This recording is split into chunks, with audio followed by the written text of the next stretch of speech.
Hello, good morning, welcome once again.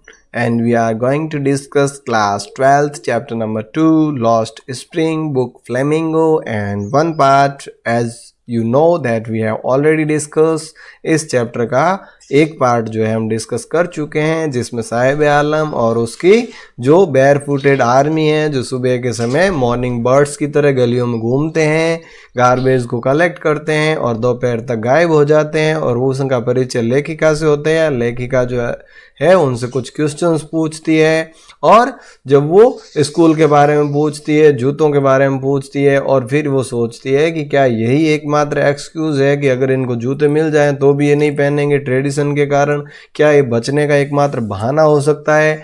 आज अपन देखते हैं इससे आगे। I remember a story a man from Udupi once told me.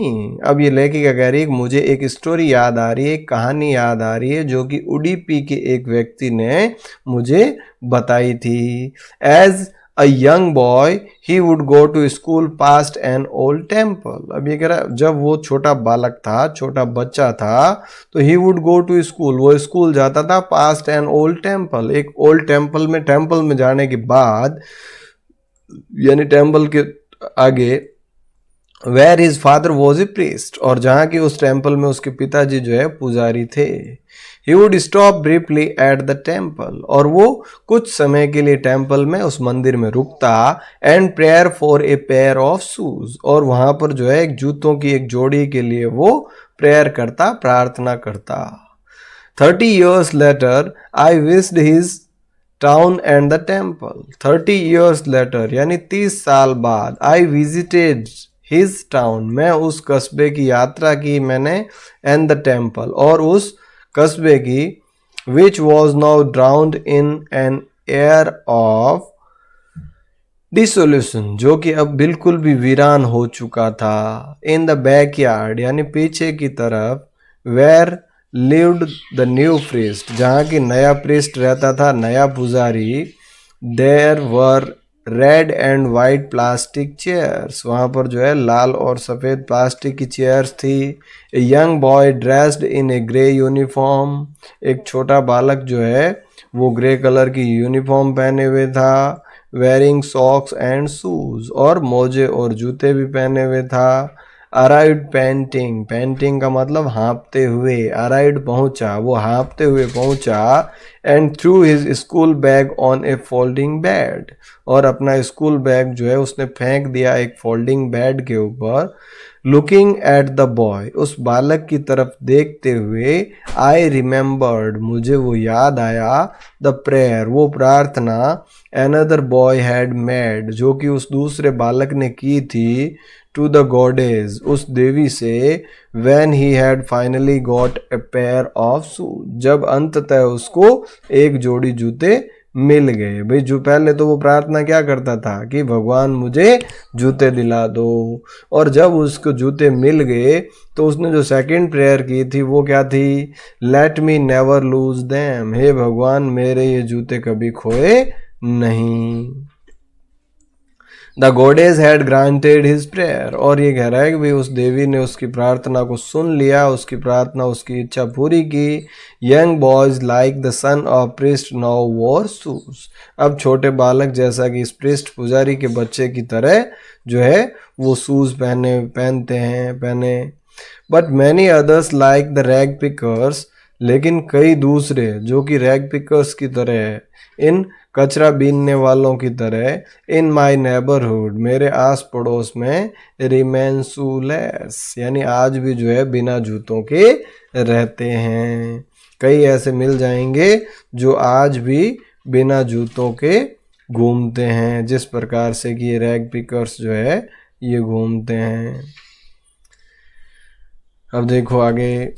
My acquaintance with the barefoot rag pickers leads me to Seemapuri. My acquaintance, acquaintance का मतलब है परिचय, जान पहचान। विद द बेयरफुट, बेयरफुट का मतलब नंगे पांव, रैग पिकर्स कचरा बीनने वाले, लीड्स यानी लेके गए, मी मुझे, टू सीमापुरी, सीमापुरी में, ए प्लेस एक ऐसा स्थान, on the periphery of Delhi, जो कि दिल्ली की सीमावर्ती क्षेत्र में है, yet miles away from it, yet miles away from it, जबकि मीलों इससे दूर है। मेटाफरिकली का मतलब क्या है, यहाँ सांकेतिक रूप से तुलना की जा रही है कि भाई कहने को तो सीमापुरी जो है दिल्ली के बाहरी क्षेत्र में, दिल्ली से चिपकता हुआ क्षेत्र है, लेकिन वो दिल्ली से मीलों दूर है। कहने का अभिप्राय क्या है, मीलों दूर किसमें है कि भाई दिल्ली के अंदर जितना डेवलपमेंट हुआ है, जितना इंफ्रास्ट्रक्चर डेवलप हुआ है, उतना वहाँ नहीं हुआ है। तो विकास के नाम में जो है वो आज भी दिल्ली से कई मीलों पीछे है, यानी कई दूर है, ये कहने का अभिप्राय है। Those who live here are squatters who came from Bangladesh back in 1971. Those यानी वो लोग, who live here जो यहाँ रहते हैं, आर यानी हैं, स्क्वेटर्स का मतलब क्या है, घुसपैठिए या चोरी छिपे आके रहने वाले। हु कैम फ्रॉम बांग्लादेश जो कि बांग्लादेश से आ गए थे, बैक इन 1971 में। जैसा कि मैंने आपको बताया कि भी 1947 के अंदर जब इंडिया इंडिपेंडेंट हुआ, उस समय इंडिया के दो भाग किए गए, इंडिया एंड पाकिस्तान। और पाकिस्तान जो है उस समय का, पाकिस्तान के भी दो हिस्से थे, एक था पूर्वी पाकिस्तान और एक था पश्चिमी पाकिस्तान। तो पूर्वी पाकिस्तान जिसको आज अपन बांग्लादेश के नाम से जानते हैं, ये 1947 में पाकिस्तान का पार्ट बना था और 1971 में जो है ये नए देश के रूप में इमर्ज हुआ और इसका नाम पड़ा बांग्लादेश। तो उस समय भारतीय सेना की मदद से ये नया देश बना था। तो इस कारण से कई लोग जो है शरणार्थियों के रूप में भारत में आके बस गए, वहाँ उन लोगों की यातनाओं को से परेशान होकर। तो साहिब की फैमिली भी उन्हीं में से एक थी। Saheb's family is among them, Saheb का परिवार भी उन्हीं में से एक था। Seemapuri was then a wilderness, और उस समय सीमापुरी का जो क्षेत्र था वो वीरान था, जंगल था। इट स्टिल इज, ये कह रहा अभी भी जो है वो वैसा ही है, वीरान ही है, उजड़ा हुआ ही है। But it is no longer empty, लेकिन अब वो खाली नहीं है। पहले क्या था, वीरान था, खाली था, कोई रहते नहीं थे। आज भी है तो वैसा ही, लेकिन अब जो है वो खाली नहीं है। इन structure of mud, structures of mud का मतलब मिट्टी के ढांचे खड़े कर दिए, घर बना दिए। With roofs of tin and tarpaulin, और उसके ऊपर जो है टिन और टारपोलिन यानी तिरपाल की जो है छतें बना दी। डिवॉइड ऑफ सेवेज ड्रेनेज और रनिंग वाटर, अभी भी जो है डिवॉइड ऑफ यानी वंचित है, सेवेज ड्रेनेज और रनिंग वाटर यानी कि सीवरेज लाइन से, नालियों से और पीने के पानी की आज भी वहाँ व्यवस्था नहीं है। लिव 10,000 रैग पिकर्स, और आज वहाँ 10,000 रैग पिकर्स रहते हैं, 10,000 कचरा बीनने वाले लोग वहाँ निवास करते हैं।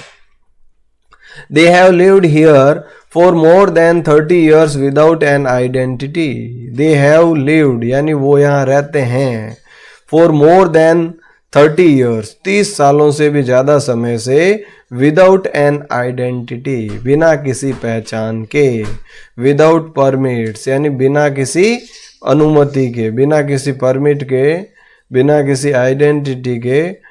But with the ration cards that get their names on voters list, लेकिन इनके राशन कार्ड बने हुए हैं और राशन कार्ड के कारण इनके नाम जो है वोटर्स लिस्ट में है।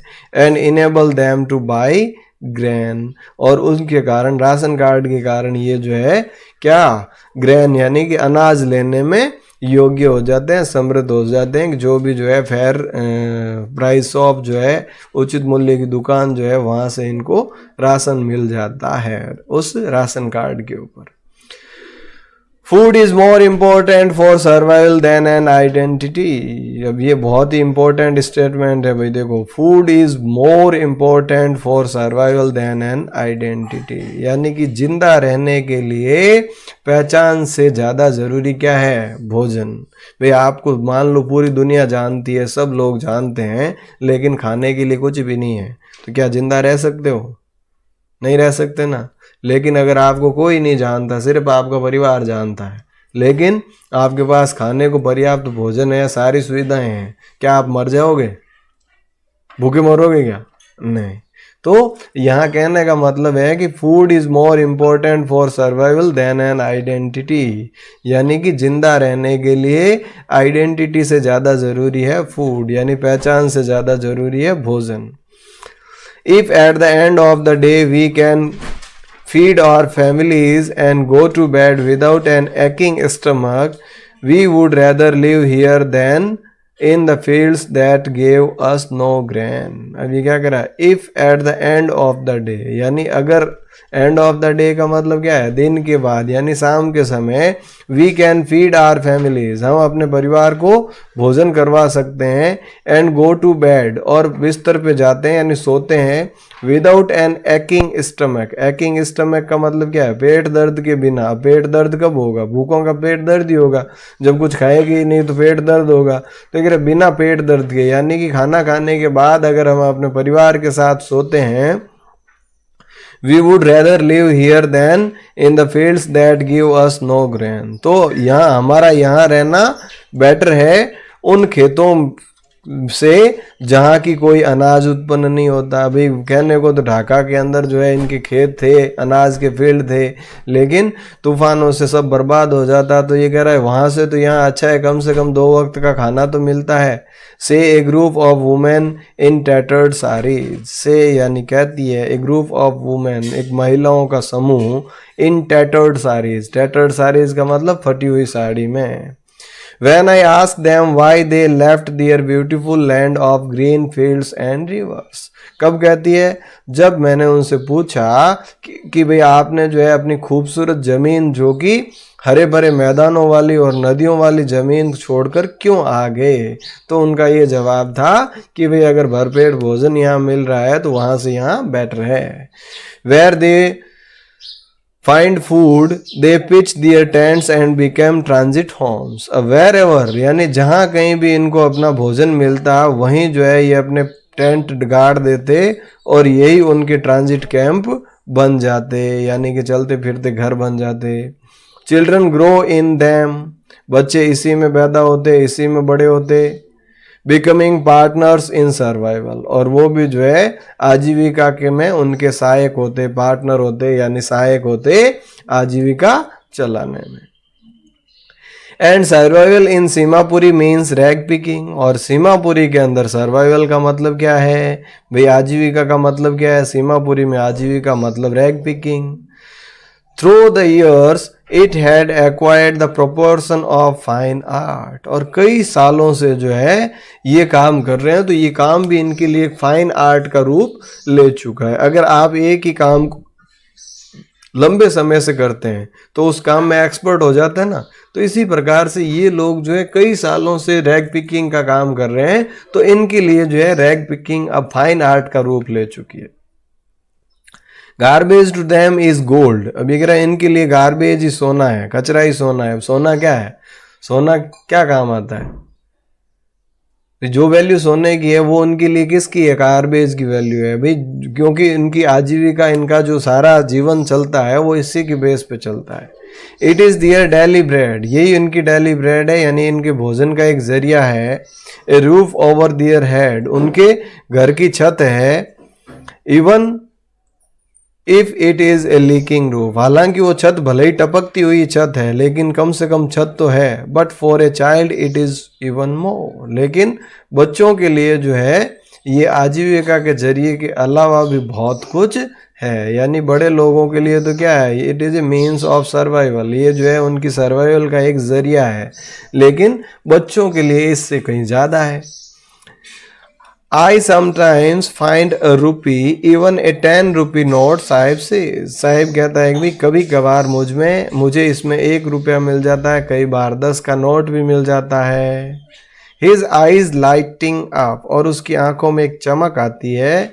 When you can find a silver coin in a heap of garbage, you don't stop scrounging, अब ये कह रहा अगर आप चल रहे हो और चलते चलते कचरे के ढेर में जो है एक चांदी का सिक्का आपको मिल जाए, क्या करोगे, चुपचाप लेके रवाना हो जाओगे हैं, या लेके उसको खुरचना, इधर उधर देखना, अरे कहीं और तो नहीं है, उसको स्क्राउचिंग करना। तो यही भी ये कह रहा है कि when you can find A silver coin in A heap of garbage, जब आपको गार्बेज के ढेर में जो है एक सिल्वर कॉइन मिल जाता है, यू डोंट स्टॉप स्क्राउचिंग, तो आप उसको कुरेदने से नहीं रोक पाते हैं और कुरेदते हैं कहीं और ज़्यादा ना मिल जाए। For there is hope of finding more, क्योंकि वहाँ उम्मीद होती है कि कहीं और ज़्यादा मिल जाए।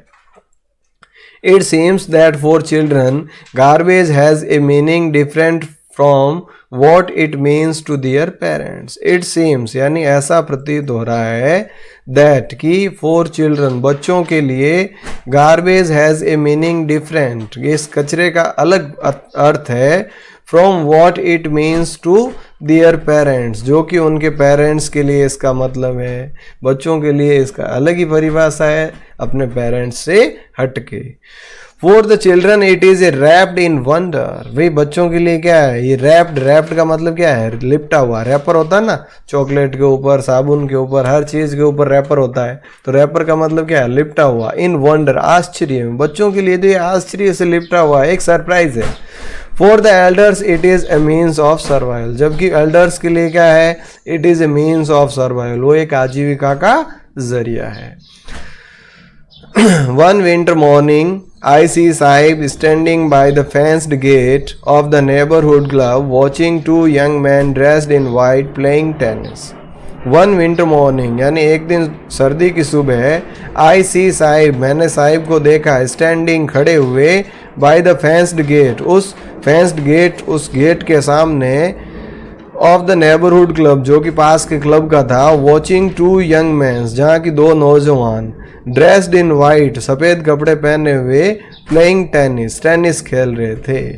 I like the game he hums, और वो कहता है कि हाँ भाई मुझे ये खेल पसंद है। Content to watch it standing behind the fence, और उनको खेलते हुए देख कर ही वो अपने आप को संतुष्ट कर लेता है। कई बार आपकी भी कोई इच्छा होती है और वो इच्छा जब पूरी नहीं होती तो क्या करते हो, जब किसी और को देखते हो तो वहाँ अपने आप को इमेजिन कर लेते हो, अरे हाँ वो तो मैं ही हूँ। तो ऐसे ही जो है साहिब भी क्या कर रहा है, वो दो नौजवान जो टेनिस खेल रहा है उनको खेलते हुए देख रहा है और उन्हीं में से एक को खुद को इमेजिन कर लेता है हाँ ये मैं खेल रहा हूँ। इस तरीके से वो अपने इस चीज़ को जो है जी रहा है, क्योंकि वो टेनिस जो है उसके पहुँच से बाहर है। I go inside when no one is around, अब ये कह रहा मैं अंदर भी चला जाता हूँ जब यहाँ कोई नहीं होता। He admits, वो इस बात को स्वीकार करता है। The gatekeeper lets me use the swing, और जो गेट कीपर है वो मुझे स्विंग यूज लेने देता है, यानी झूला झूलने देता है। अब क्यों झूला झूलने देता है गेट कीपर की, उससे क्यों सहानुभूति है, क्योंकि गेट कीपर की नौकरी कौन करेगा, जो गरीब परिवार से होगा, और गरीब परिवार का जो होगा वो गरीब की स्थिति को बेहतर तरीके से जानता है। तो गेट कीपर जो है साहिब की स्थिति को भी अच्छे से समझ रहा है, तो इसीलिए इसके प्रति सहानुभूति है, और जब कोई नहीं होता है तो इसको स्विंग यूज करने देता है, झूला झूलने देता है। Sahib two is wearing tennis shoes that look strange over his discolored shirt and shorts, Sahib भी जो है टेनिस शूज पहने हुए हैं जो कि उसको अजीब से लग रहे हैं उसके जो फीके पड़े हुए शर्ट और शॉर्ट के ऊपर, यानी कि जूते तो बढ़िया है लेकिन जो शर्ट और शॉर्ट है वो भद्दे से है, इसके कारण जो है वो अजीब से दिख रहे हैं। Someone gave me them to me, और क्या कह रहा है उसने मुझे, किसी ने मुझे दिए हैं ये। He says in the manner of an explanation, जैसे कि वो उसको एक्सप्लेनेशन देना चाह रहा हो कि भाई मैंने कहीं से चुराए नहीं है बल्कि मुझे किसी ने दिए हैं। The fact that they are discarded shoes of some rich boy, और फैक्ट ये था भी वास्तविकता ये थी कि वो जूते जो है डिस्कार्डेड शूज, यानी कि यूज करने से जो है रिटायर किए हुए जूते थे, ऑफ सम रिच बॉय, किसी अमीर लड़के के, who perhaps refuse to wear, शायद उसने इनको पहनने से इनकार कर दिया था, देम इनको, because of a hole in one of them, क्योंकि उनमें से एक के अंदर होल हो गया था, छेद हो गया था। भी हो सकता है ये किसी अमीर बच्चे के जूते हों जिसमें एक जूते में छेद होने के कारण उसने इन जूतों को पहनने से इनकार कर दिया हो और वही जूते इनको साहिब को दे दिए। डज नॉट बॉदर हिम, लेकिन इसके लिए जो है उस छेद से कोई फर्क नहीं पड़ता। For one who has walked bare foot even shoes with a hole is a dream come true, अभी कह रहा उसके लिए जो नंगे पांव चलता हो उसको तो होल वाले जूते मिलना भी जो है क्या है उसके लिए सपना सच होने जैसा है। But the game he is watching so intentively is out of his reach. लेकिन जो खेल वो इतनी इंटेंटिवली, इतनी गहराई से, इतनी गंभीरता से देख रहा है, वो गेम उसकी पहुंच से बहुत दूर है। यानी कि वो गेम जो है साहिब वहां तक नहीं पहुंच सकता, उसमें बहुत कुछ चाहिए। This morning Saheb is on his way to the milk booth. This morning यानी आज सुबह, Saheb is on his way, Saheb अपने रास्ते पर था, टू द मिल्क बूथ, दूध की डेयरी पर जाने के लिए। साहिब जो है आज दूध की डेयरी पर जा रहा था। In his hand is a steel canister, और उसके हाथ में जो है एक स्टील कैनिस्टर यानी एक स्टील का बर्तन था। I know work in a tea stall down the road, he says. I know यानी मैं अब, work in A tea stall एक चाय की दुकान पे काम करता हूँ, डाउन द रोड वहां सड़क के उस पार, ही सेज वो कहता है, पॉइंटिंग यानी इशारा करते हुए, इन द डिस्टेंस दूरी से ही, फिर दूरी से इशारा करते हुए कह रहा है कि अब जो है मैं उस दुकान पर, चाय की दुकान पर जो है काम करता हूँ। I am paid 800 rupees and all my meals, और मुझे इस काम के बदले में 800 रुपये और मुझे ऑल मील्स का मतलब खाने के लिए जो है वो मिलता है। 800 रुपये प्लस खाना जो है मुझे मिलता है। Does he like the job? I ask. अब देखो ये कह रहा है, मैंने उससे पूछा, does he like the job, क्या ये उसको जॉब पसंद है, क्या ये जॉब पसंद है उसको। देखो आप भी जीवन में जो है, जब भी आपकी स्टडी कंप्लीट होगी, आपका भी कोई करियर होगा, कोई गोल होगा, आज उसको आपने तय कर रखा होगा, तो जिंदगी में कभी न कभी आपके सामने भी ये प्रश्न जरूर आएगा कि do you like the job, आप जो काम कर रहे हो क्या वो काम आपको पसंद है। तो उसका जवाब आपका क्या होगा, या आप उसका क्या जवाब चाहते हैं, वो अभी से सोचें और उसी के हिसाब से अपनी तैयारी करें, ताकि आपको रिग्रेट नहीं करना पड़े, पछतावा नहीं करना पड़े। तो यहाँ जो है लेखिका उससे ये सवाल पूछती है कि does he like the job, क्या उसको ये काम पसंद है।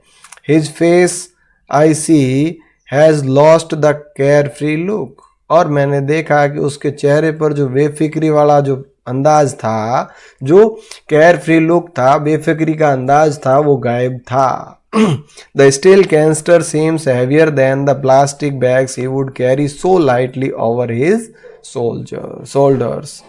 द स्टील कैनिस्टर, अब जो स्टील का जो बर्तन था, सीम्स यानी प्रतीत हो रहा था, हैवियर भारी, देन द प्लास्टिक बैग्स, उस प्लास्टिक बैग से, ही वुड कैरी जिसको कि वो कैरी करता था, ले जाता था, so lightly over his shoulder, अपने कंधे पर बहुत ही मजे से जो है, यानी कि क्या जो स्टील का बर्तन वास्तव में तो हल्का है और उसके कंधे पर जो ले जाने वाला जो प्लास्टिक का बैग था वो भारी होता था, लेकिन यहाँ ये कह रही है कि आज ऐसा प्रतीत हो रहा है कि उसके लिए जो स्टील का कैनिस्टर है ये ज़्यादा भारी है उस बोझे के। क्यों, इसका कारण बताओ। देखो, द बैग वॉज हिज, क्योंकि वो बैग जो है वो उसका खुद का था।